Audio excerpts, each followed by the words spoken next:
مسجدنا څوک چې اوږه وخوري یا څوک چې پیاز وخوري نو بیا دې زموږ جوماتونو ته نه راځي. پیغمبر صلی الله علیه وسلم دا خبره د خیبر په دې موقع باندې کړې وه. ولې؟ وی فإن الملائکة تتأذى مما يتأذى منه بنو آدم. ملائکه هم د هغه څه نه تنګېږي د کوم نه چې انسانان تنګېږي. نو کوم سړی چې اوږه وخوري یا پیاز وخوري نو دې دې بیا نه راځي، منزل یې نه راځي مسلمانان تنګوي. سبحان الله، پیاز حرام دي؟ حلال دي. اوږه حرامه ده؟ نه ده. نو چې یو سړی د خولې نه د سګرټ وبینځي او د نسوار وبینتیځي او بله نشې کړي او ډېره چې ستا خوا کې ودرېږي، د دې نه سړی نه تنګېږي؟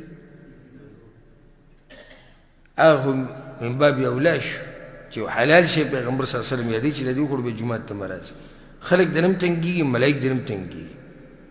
خو ما په دې مانځه کې د بس لیدلي دي، تا سره په مانځه کې خوا کې ودرېږي او بیا به دا خولې چې اسمان ته کوي او دا اډرقي به اچي او پوکي به کوي، لکه چې د کور کې اډرقي اچي او کور کې د پوکي د خولې نه وباسي. دلته اسخابین جوړ کړي، بس به ناسي اډرقې، داسې اډرقې به واچي چې ټول جومات به وخوځي.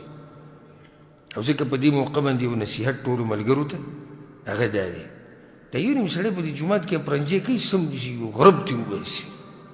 ادب او احترام کوي د جومات، دا د جومات ادب او احترام دی. خیال هم کړی که نه؟ والله یو نیم سړی پرنجې کوي، زه حیران یم چې دا دومره غټ اواز راووتو څنګه دې پوزې او خولې نه، سم غرب وکړي لکه یو شی چې راولید. چې وګورئ دا پرنجې کړی دی. ادب کوي د الله د کور، د الله د کور احترام کوي. یا یو نیم به ټوخی کوي، سم به سټارټ شي، هر څه به د باندې ګډوډ کړي. د جومات خپل آداب دي، خپل اصول دي. یعنې زه درته رښتیا، ما له به رښتیا جواب راکړې خو خپل ځان له یې ورکړه. که چېرته یو غټ سړي په مجلس کې کښېناستې نو دې صاحب پرنجې به هلته واچوې، هلته به دې صاحب پرنجې وکړي څوک؟ نه یې کوي. ځکه چې دا مشران چې دوی خفه کېږي، د دوی وي ځان له مزاج دی. نو چې د هغوی دومره احترام کوي، الله په کور کې تېرېږي دغه شی. د یو نیم به پوزې سوڼئ، ټیشو به راوالي، نو دومره شور به شروع کړي، ته به چې یالله د دې کوي څه آخر. نو ادب او احترام د الله د کورونو چې راځي ښه صفا سوتره، چې بین دنه نه ځي.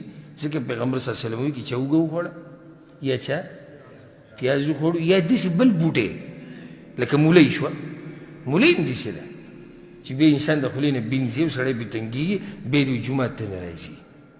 ترشل لباس په صفا ساتي، خفاک لباس باچي، ښکلې خوشبو لګوي چې جومات ته راځي. الله سره ملاقات کې الله ته ودرېږي نو صفا ودرېږي.